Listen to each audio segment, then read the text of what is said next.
നഷ്ടപ്പെടൂലെന്ന്. ഈ പെട്ടിയിലുള്ള സാധനങ്ങളുടെ വില എനിക്കേ അറിയൂ. അങ്ങനെ എന്നെ ചതിക്കാൻ ആർക്കും പറ്റില്ല. ഇനി ചതിച്ചാൽ ഞാൻ ശപിക്കും. ഞാൻ ഭദ്രകാളിയാ.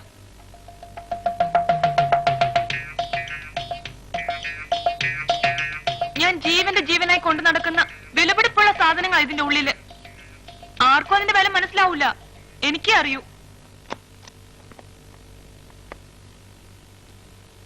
ചെറുപ്പത്തിൽ എനിക്ക് 3 വയസ്സുള്ളപ്പോഴാണത്രേ ആദ്യത്തെ പല്ല് മുളച്ചത്.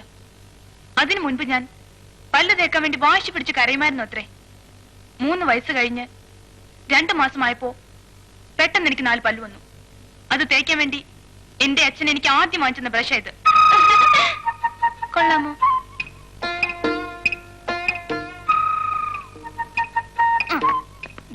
എല്ലാവരും ഇത് കണ്ടോ? എന്റെ 3ാമത്തെ വയസ്സില് പിറന്നാൾ നമ്മ കൈകൊണ്ട് തുന്നിതന്ന ഉടുപ്പാ. ഇത് ഞാൻ മരണം വരെ കളയൂല.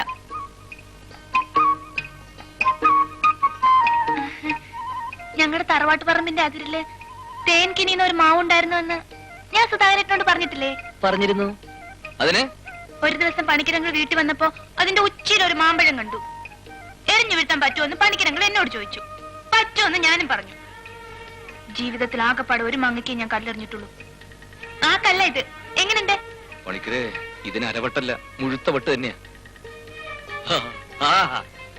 ഇത് കണ്ടോ? പലരും ജീവിതത്തിൽ നിസ്സാരമായി തള്ളിക്കളയുന്ന പല സാധനങ്ങളും മറ്റ് പലരുടെ ജീവിതത്തിലും വളരെ വിലപ്പെട്ടതായിരിക്കും. നമുക്കൊന്നും ഈ കല്ലിന്റെ വില മനസ്സിലാവില്ല. സൂക്ഷിച്ചു വെച്ച അല്ലെ കൊണ്ട് പുഴുങ്ങി തിന്ന്. എന്നിട്ട് ആ മാങ്ങ ഒറ്റയേറിന് തന്നെ വീണോ ചേച്ചി? വീണു.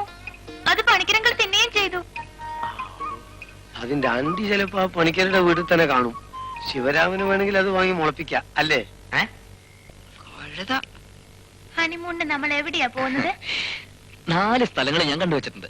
ഊട്ടി, കൊടൈക്കനാൽ, മധുരൈ, പഴനി. നല്ല ചോയ്സ്. അവസാനിപ്പിച്ചത് പഴനിയിലായത് നന്നായി. അവിടെ എത്തിക്കഴിഞ്ഞാൽ തല മൊട്ടയടിച്ച് കാവടി എടുത്തൊന്ന് തുള്ളുകയും ചെയ്യാലോ. അയ്യ, ഈ പറഞ്ഞ സ്ഥലങ്ങളിലൊക്കെ ഞങ്ങൾ വോളിബോൾ ടീമിന്റെ കൂടെ ഒരുപാട് തവണ പോയിട്ടുള്ളതാ. സൗത്ത് ഇന്ത്യയിലും നോർത്ത് ഇന്ത്യയിലും ഒരു വിധത്തിലുള്ള എല്ലാ ഗ്രൗണ്ടുകളും ഞങ്ങൾ കളിച്ചിട്ടുണ്ട്. സുധാകരട്ടൻ തെക്കോട്ട് ഗുരുവായൂരിനപ്പുറവും വടക്കോട്ട് കണ്ണൂരിനിപ്പുറവും ഒരു സ്ഥലത്തും പോകത്തോണ്ടാ ഇതിലൊക്കെ വലിയ അത്ഭുതം തോന്നണേ.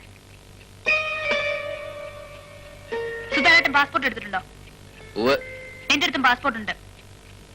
നമുക്ക് ഹണിമൂൺ വെസ്റ്റ് ജർമ്മനിയിലാക്കിയാലോ? അവിടെ നിന്ന് ഇറ്റലി അടുത്താണ്. റോമിൽ ഒന്ന് പോവാം. യൂറോ റെയിൽ ടിക്കറ്റ് എടുത്താൽ യൂറോപ്പ് മുഴുവനും കറങ്ങാം. തിരിച്ചു വരുന്ന വഴി സിംഗപ്പൂർ ഇറങ്ങി കുറച്ച് ഷോപ്പിംഗ് നടത്താം. എന്തേ? നിന്നെ അയക്കേണ്ട വെസ്റ്റ് ജർമ്മനിക്കല്ലടി, സദ്ദാം ഹുസൈന്റെ വീട്ടിലേക്കാ. സുധാകരേട്ടാ, എന്നെ പറ്റിക്കാൻ വേണ്ടി കള്ളക്കളിയിലേക്കണ്ട. നമ്മളെപ്പോഴാ പോവാ? ഈ സമയത്ത് ഏതായാലും വെസ്റ്റ് ജർമ്മനിക്ക് വിമാനം ഉണ്ടാവില്ല. പറന്നോണ്ടിരിക്കും. അന്ന് നിലത്തിറങ്ങട്ടെ, എന്നിട്ട് നമുക്ക് തീരുമാനിക്കാം വെസ്റ്റ് ജർമ്മനിക്ക് പോണോ അല്ല റോമിൽ പോയി മാർപ്പാപ്പയെ കാണണോ. ഈ പറഞ്ഞു തുടങ്ങിയപ്പോഴാ ഞാൻ വിചാരിച്ചതാ ഇത് നടക്കൂലെന്ന്.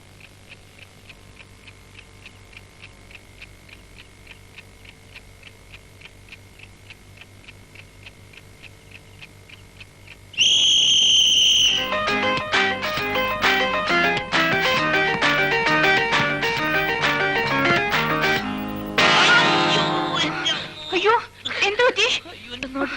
അയ്യോ, എന്ത് പറ്റി? എടി പകച്ചി, ആനപ്പകച്ചി, നീ ഇത് ചെയ്യുന്ന കിടക്കുമ്പോഴേ എനിക്കറിയായിരുന്നു. അയ്യോ, ഞാൻ ഉറക്കത്തില് വോളിബോൾ കളിക്കും. വോളിബോൾ തേങ്ങാക്കൊല. മറ്റുള്ളവന്റെ നെഞ്ചത്ത് കയറിയിട്ടാണ് വോളിബോൾ കളിക്കുന്നത്. അല്ല, നീ എന്നെ കൊന്നിട്ടേ ഇറങ്ങും. നിന്റെ സർവ്വ കളി ഞാൻ